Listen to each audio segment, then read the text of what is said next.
کا جو ہمارا موضوع ہے یہ حضرت خدیجہ الکبریٰ رضی اللہ تعالیٰ عنہ کے حوالے سے تمام لوگ کے اعتبار بھی ہے کوشش کریں کہ اس موضوع کو سنیں کہ کون سا وہ زمانہ ہے آقا علیہ السلام کے ساتھ کہ اس زمانے کے اندر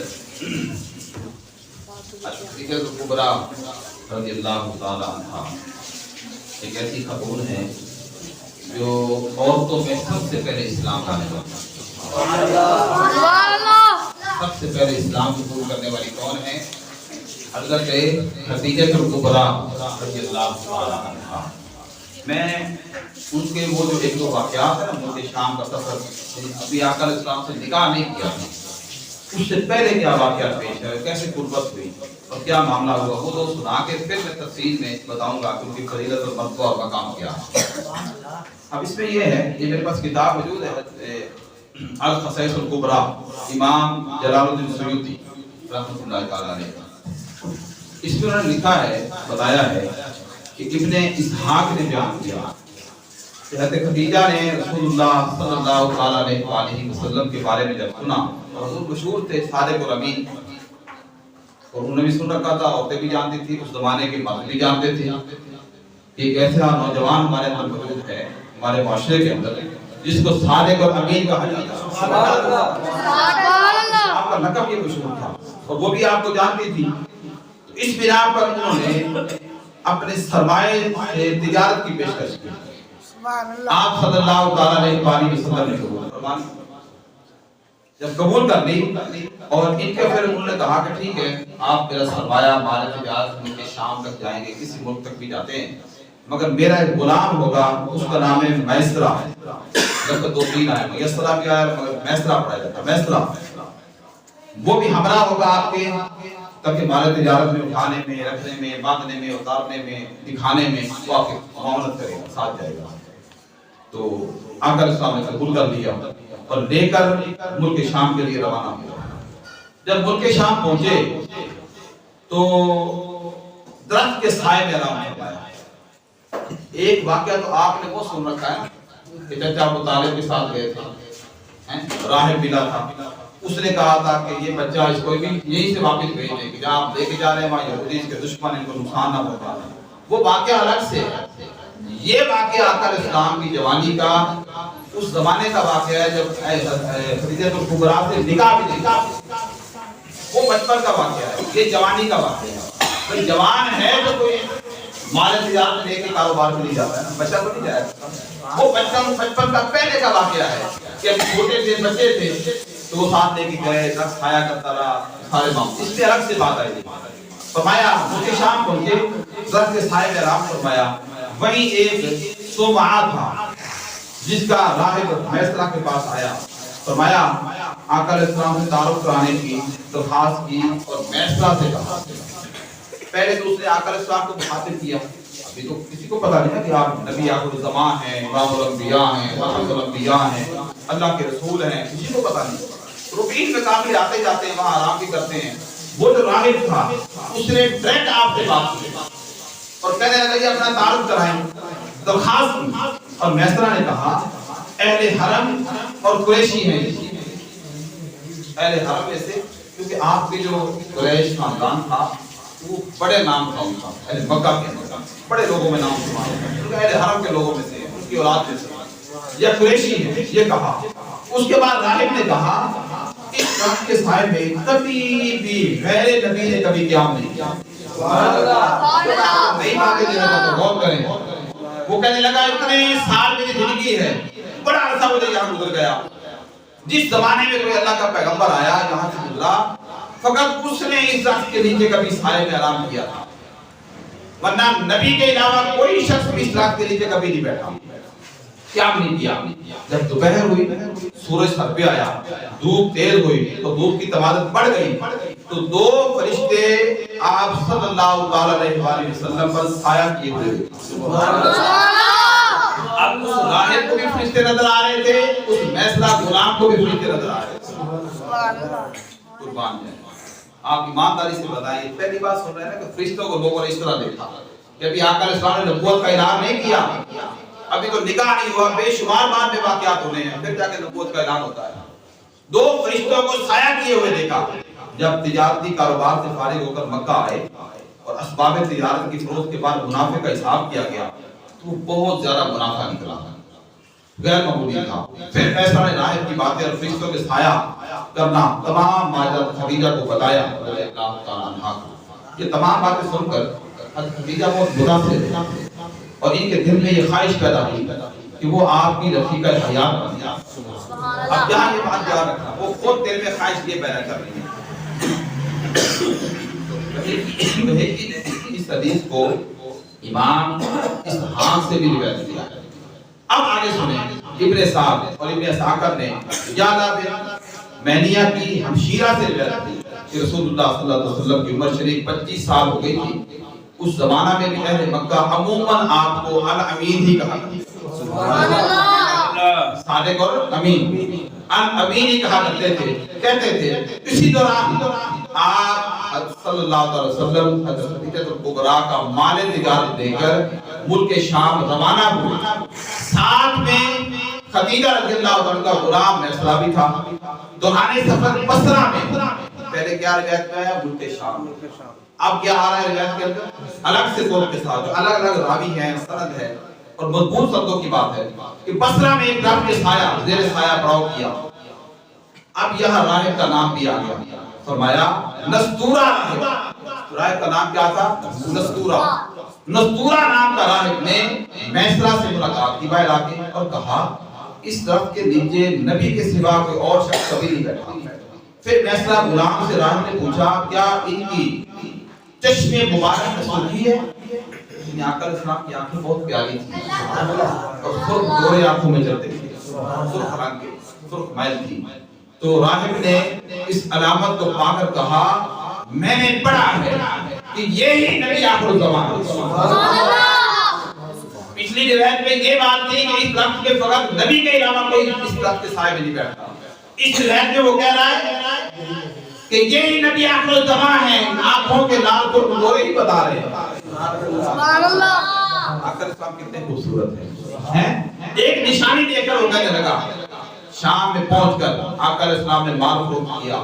اسی دوران ایک شخص آپ سے الجھ پڑا اور حضور سے کہا آپ صلی اللہ علیہ وسلم لات عزا، یہ بتوں کا نام ہے، لات عزا کی قسم کھائیے۔ فرمایا میں نے کبھی لات عزا کی قسم نہیں کھائی ہے اور میں تجھے بھی مشورہ دیتا ہوں۔ آقا علیہ السلام اس کو سمجھا رہے ہیں، میں تجھے بھی مشورہ دیتا ہوں کہ ان کی قسموں سے اجتناب کر۔ اس شخص نے کہا آپ کا مشورہ درست ہے۔ پھر اس نے میسرہ سے کہا یار مجھے لگتا ہے میں نے بہت پڑھا مگر لگتا یہی ہے ان کے اخلاق سے، ان کے اچھی زبان سے، ان کے نرم رویے سے کہ یہی نبی آخر الزمان ہوں گے۔ کہ آپ کی 25 سال عمر ہے، اعلان نبوت کتنی عمر میں کیا ہے؟ 40 سال کی عمر میں کیا ہے، یعنی کہ کتنا 25 5 10 15 سال بھی پڑے ہیں اعلان نبوت میں۔ اور وہ لوگ جو لات عزا بتوں کو ماننے والے تھے، ان کی قسمیں اٹھانے والے تھے، وہ جب حضور سے بات کرتے ہیں کلام کرتے ہیں اور کلام کا جب جواب سنتے ہیں قربان جائیے اتنا اچھا اخلاق، اتنا اچھا رویہ، اتنا پیار، اتنا نرم وہ ہیں کہ وہ آپ کا اخلاق دیکھ کے کہہ دیتے ہیں ہاں ہم نے کتابوں میں پڑھ رکھا ہے کہ نبی آخر الزمان کا اخلاق یہ ہوگا، رویہ یہ ہوگا، گفتگو کا انداز یہ ہوگا۔ سبحان اللہ، یہ ہے کہتے ہیں ہمارے علماء نے آسمانی کتابوں میں آپ کے یہ اوصاف پڑھے ہیں اور ہم کو یہ اوصاف بتائے ہیں۔ جب دوپہر کا وقت ہوا اور سورج کی تمادت میں اضافہ ہوا تو میسرہ نے مشاہدہ کیا، غلام دیکھنے لگا دو فرشتے اپنے پروں سے آپ پر سایہ کیے ہوئے، انہوں نے آ کے سایہ کر دیا۔ اسی طرح جب آپ تجارت سے فارغ ہو کر مکہ واپس آئے اتفاق سے دوپہر کا وقت تھا۔ اب دیکھیے اللہ پاک کیسے رات کو اپنے محبوب کی شان بیان کر رہے ہیں، بتا رہے ہیں جب مکہ پہنچے دوپہر کا وقت تھا قدرتی طور پہ تو کیا ہوا، دو فرشتے پھر آپ نے انہیں پروں سے سایہ کر دیا آقا علیہ السلام کی ذات پر۔ جب سایہ کیا تو خدیجہ جو تھی وہ بیتاب تھی، اپنے گھر کے مکان کے بلائی حصے پر تھی اور وہ راستہ تک رہی تھی کہ آج ان کے آنے کا دن ہے، وہ دیکھ رہی تھی، نکاح نہیں ہوا، اب تو صرف کاروبار کی بات ابھی چل رہی ہے۔ جب آپ آئے انہوں نے دیکھا کہ محمد صلی اللہ علیہ وسلم اونٹ پر تشریف لا رہے ہیں اور ان کو تمازت آفتاب سے محفوظ رکھنے کے لیے دو فرشتے اپنے پروں سے آپ پر سایہ سایہ کر رکھا ہے اور فرماتی ہیں خدیجہ نے دوسری عورتوں کو بھی بلا لیا جلدی سے. ابھی آپ اس نے کیا کیا اور عورتوں کو بھی اس حال کا مشاہدہ کرایا. وہ عورتیں بھی حیران ہو گئیں. پھر میسرہ نے اپنے تمام راستے کے مشاہدات بتائے اور سفر کی تمام رودات بتائی اور تفصیل کے ساتھ سارے حالات اپنی معزز مالکہ خدیجہ کبریٰ کو بتائے. اب کیا ہوا؟ ابن سعد کہتے ہیں ابن سعد کی بات طریق سعید بن جبیر ابن عباس سے روایت کہ مکہ کی عورتوں کے درمیان عید میں اختلاف ہو گیا. کیا ہو گیا؟ عید میں اختلاف ہو گیا. رجب میں عید ہوتی تھی، وہ عورتیں ایک بت کے روبرو فیصلہ کے انتظار میں بیٹھی. ان کا عقیدہ کا یہ تھا کہ بت بتائے گا ہمیں اور پھر ہمیں عید میں سمجھ آئے. ایک بت سامنے رکھا ہوا ہے، اس کے فیصلے کے انتظار میں بیٹھی. ان کے روبرو مرد کی صورت میں فرشتہ نمودار ہوا. وہ عورتیں بیٹھی تھی اپنے بت کو لے کر گئی کہ کب ہمیں یہ بتائے گا کہ عید کب ہے. رجب کے مہینے میں عید ہوتی تھی. اور اللہ پاک نے کیا کیا؟ ایک مرد کی شکل میں فرشتہ بھیج دیا. ان عورتوں کے پاس آیا اور کہنے لگا بآواز بلند مخاطب کر کے کہا کہ اے تیمہ کی عورتوں، ان قریب تمہارے شہر میں ایک نبی کی بعثت ہوگی جس کا نام احمد ہے. اللہ تعالیٰ اپنی رسالت کے ساتھ اسے مبعوث فرمائے گا. تو تم میں سے جو کوئی عورت طاقت رکھتی ہو وہ کیا کرے؟ اس کی زوجہ بن جائے، نکاح کر. اس نے یہ بات کی تو کیا ہوا؟ یہ سن کر اکثر خواتین انہوں نے روڑے اٹھائے، کنکریاں اٹھائیں، پر جو ہاتھ میں آیا اس کو مارنا شروع کر دیا، برا بھلا کہنے لگی.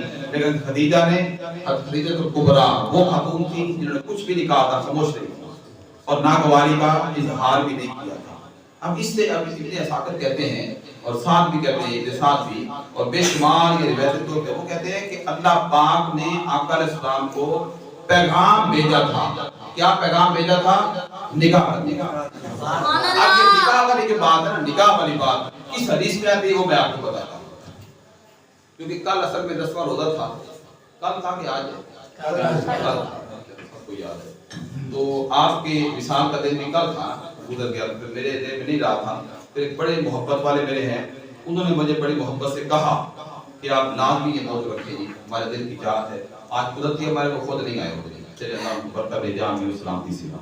حتیٰ اس طریقہ فرماتی ہیں کہ میں حضور کی ازواج مطہرات میں سے کسی پر اتنا رشک نہیں کرتی جتنا حضرت خدیجہ رضی اللہ تعالیٰ عنہ.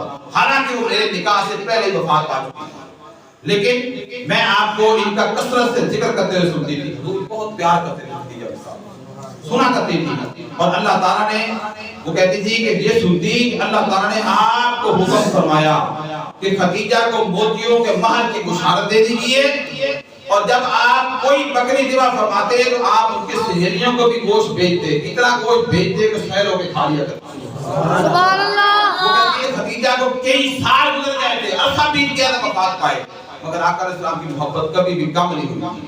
حضرت ابو ہریرہ بیان کرتے ہیں آقا علیہ السلام کی بارگاہ میں حضرت جبریل امین آ کر عرض گزار ہوئے، یا رسول اللہ یہ خدیجہ ہے جو ایک برتن لے کر آ رہی ہیں جس میں سالن اور کھانے پینے کی چیزیں ہیں. جب یہ آپ کے پاس آئیں تو انہیں ان کے پروردگار کا اور میرا سلام کہیے اور انہیں جنت میں موتیوں کے مال کی بشارت دے دیجیے جس میں نہ کوئی شور ہوگا نہ کوئی تکلیف ہوگا. سبحان اللہ. بخاری اور مسلم کی متفق علیہ حدیث پر بیان کرتا ہے. پھر فرمایا علی رضی اللہ تعالیٰ سے روایت، آقا علیہ السلام نے فرمایا اپنے زمانے کی سب سے بہترین عورت حضرت مریم علیہ السلام ہے، اور اسی طرح اپنے زمانے کی سب سے بہترین عورت خدیجہ کبریٰ رضی اللہ تعالیٰ. یہ بھی صحیح بخاری اور مسلم کی حدیث ہے. حضرت عائشہ روایت کرتی ہیں حضرت خدیجہ کی بہن حالہ بنت خویلد رضی اللہ تعالیٰ ہمارے گھر آئی. وہ کہتی ہے آقا علیہ السلام گھر تشریف فرما تھے، وہ دروازے پہ آئیں، اندر آنے کی اجازت چاہیے. جب وہ تشریف لائیں، اندر آنے کی اجازت طلب کی، آقا علیہ السلام اسے حضرت خدیجہ کا اجازت طلب کرنا سمجھ کر لرزہ بردار ہو گئے. یعنی آواز ملتی تھی نا خدیجہ کے ساتھ، جب بائیں سے آواز آئی نا تو آقا علیہ السلام فوراً سیدھے ہو کے بیٹھ گئے، کہنے لگے عائشہ پر خدیجہ آ گئی ہے. آقا علیہ السلام نے یہ کہا، فرمایا خدایا. جب وہ آ گئی تو کہتے خدایا یہ تو حالات ہے. یعنی ان کی بہن اتنی محبت کرتے تھے، اتنا یاد رکھتے تھے، اور کہتے ہیں عائشہ فرماتی ہیں مجھے رشک ہوا اور میں الگزار ہوئی کہ آپ قریش کی ایک سرخ رخساروں والی بڑھیا کو اتنا یاد فرماتے رہتے ہیں، جنہیں فوت ہوئے بھی ایک زمانہ بیت گیا، کیا اللہ نے آپ کو کرنے پر بدل نہیں عطا فرمایا؟ اب آگے جا کر نہیں سارے ایسا لڑ بھی پڑتی ہیں اس بات پہ کہ آقا علیہ السلام کیوں زیادہ ان کو یاد کرتے ہیں، اور ایک مہینے کا سا گزرتا ہے، ناراض بھی رہتے ہیں آقا علیہ السلام، پھر بھی آتے رہتے ہیں گھر میں۔ قربان جائیے اتنی محبت، کیونکہ مشکل ترین زمانہ تھا، عورتوں میں سب سے پہلے وہ اسلام لانے والی تھی، اور فرماتی ہیں عائشہ خود فرماتی ہیں کہ آقا علیہ السلام نے خدیجہ کی موجودگی میں دوسری شادی نہیں فرمائی، یہاں تک کہ خدیجہ کا انتقال ہو گیا پھر آپ نے دوسرا نکاح کیا۔ یہ بھی ان سے محبت کی علامت بنتی ہے کہ جب تک وہ زندہ رہی ہیں آپ نے کوئی اور نکاح نہیں کیا۔ انس سے روایت جبریل حضور کی بارگاہ میں آئے، حضرت خدیجہ بھی اس وقت آپ کے پاس موجود تھی، جبریل نے عرض کی بے شک اللہ تعالیٰ حضرت خدیجہ کو سلام دیتا ہے۔ اس پر خدیجہ نے عرض کیا بے شک اللہ تعالیٰ کی السلام ہے، جبریل پر بھی سلامتی ہو اور آپ میرے آقا میرے سر کے تاج آپ پر بھی سلامتی ہو اور اللہ کی رحمت اور برکات۔ امام ابن شبان زہری بیان کرتے ہیں خدیجہ عورتوں میں سے سب سے پہلے حضور پر ایمان لائی۔ امام ابن شہابی بیان کرتے ہیں نماز فرض ہونے سے پہلے حضرت خدیجہ رضی اللہ تعالیٰ عنہ سب سے پہلے خاتون تھی جو اللہ تعالیٰ پر ایمان لائیں، اس کے رسول پر ایمان لائیں اور آپ کے پر حق ہونے کی تصدیق بھی کی۔ حضرت ربیہ سعدی بیان کرتے ہیں کہ میں حذیفہ یمانی کی خدمت میں مسجد نبوی میں حاضر ہوا، وہ فرما رہے تھے کہ خدیجہ بنت خویلد رضی اللہ تعالیٰ عنہ تمام جہان کی عورتوں سے پہلے اللہ اور اس کے رسول محمد مصطفیٰ پر ایمان لائیں۔ عائشہ بیان فرماتی ہیں کہ آقا علیہ السلام جب کبھی بھی حضرت خدیجہ کا ذکر فرماتے ان کی خوب تعریف فرماتے۔ آپ فرماتی ہیں ایک دن میں غصے میں آ گئی اور میں نے کہا آپ سرخ رخساروں والی کا تذکرہ بہت زیادہ کرتے ہیں، حالانکہ اللہ تعالیٰ نے اس سے بہتر عورتیں اس کے نعمت بدل کے طور پر آپ کو عطا فرمائی ہیں۔ آپ نے فرمایا مجھے اللہ پاک نے مجھے اس سے بہتر نعمت بدل عطا نہیں فرمائی۔ وہ تو ایسی خاتون تھی جو مجھ پر اس وقت ایمان لائیں جب لوگ میرا انکار کر رہے تھے، اور میری اس وقت تصدیق کی جب لوگ مجھے جھٹلا رہے تھے، اپنے مال سے اس وقت میری دھارت بتائی جب لوگ مجھے محروم کر رہے تھے، اور اللہ نے مجھے اس سے اولاد عطا فرمائی جبکہ دوسری عورتوں سے مجھے اولاد عطا نہیں کی۔ سبحان اللہ۔ چاروں بیٹیاں انہی کی مدد سے ہیں۔ دیکھیں غور کریں ذرا کیا بات ہے۔ فاطمہ کس کی بیٹی ہے؟ سیدہ خدیجہ۔ حسن حسین کی نانی اماں کون ہے؟ ہاں خدیجہ کبریٰ کی نانی اماں ہے؟ یہ بچوں سے میں پوچھ رہا یاد ہو جائے گا، ہم بھی اپنی نانی دادیوں کو یاد رکھتے ہیں نا۔ امام حسن حسین کی نانی اماں کون ہے؟ حضرت خدیجہ کبریٰ رضی اللہ عنہا۔ عبداللہ بیان کرتے ہیں رضی اللہ عنہ کہ صدیقہ فرماتی ہیں آقا علیہ السلام جب حضرت خدیجہ کا تذکرہ فرماتے ہیں تو ان کی تعریف کے لیے اور ان کے لیے استغفار اور دعائیں مغفرت بھی کرتے ہوئے تھکتے نہیں تھے۔ بس ایک دن آپ نے حضرت خدیجہ کا تذکرہ فرمایا تو مجھے غصہ آ گیا، یہاں تک کہ میں نے یہ کہہ دیا کہ اللہ تعالیٰ نے آپ کو اس بڑھیا کے عوض حسین و جمیل بیویاں عطا فرمائی ہیں۔ بس میں نے آقا علیہ السلام کو دیکھا کہ آپ صلی اللہ علیہ وسلم شدید جلال میں آ یہ صورتحال دیکھ کر میں دل میں کہنے لگی اے اللہ پاک اگر آج تو حضور کا غصہ مجھ سے دور کر دے تو کبھی بھی خدیجہ کے خلاف بات نہیں کروں گی، کبھی تذکرہ بھی نہیں کروں گی۔ لیکن میں پریشان ہو گئی۔ بس جب آقا علیہ السلام نے میری حالت دیکھی تو فرمایا تم ایسا کیسے کہہ سکتی ہو، حالانکہ خدا کی قسم وہ مجھ پر اس وقت ایمان لائی جب لوگ میرا انکار کر رہے تھے، میری اس وقت تصدیق کی جب لوگ مجھے جھٹلا رہے تھے، میری اولاد بھی ان کی مدد سے پیدا ہوئی جبکہ تم اس سے محروم ہو۔ بس آپ ایک بار تک اسی حالت میں یعنی قبر ناراضگی کی حالت میں صبح شام آتے جاتے رہتے تھے، مگر بلاتے نہیں۔ اتنی محبت آقا علیہ السلام حضرت خدیجہ سے کیا کرتے ہیں۔ اللہ پاک ہمیں بھی آقا علیہ السلام کی امہات المومنین اور ہماری ماؤں بہنوں بیٹیوں کو ایمانیہ بننے کی توفیق عطا فرمائے اور ہمیں ان کے نقش قدم پر چلنے کی اور اپنے گھر والوں کو چلانے کی توفیق عطا فرمائے۔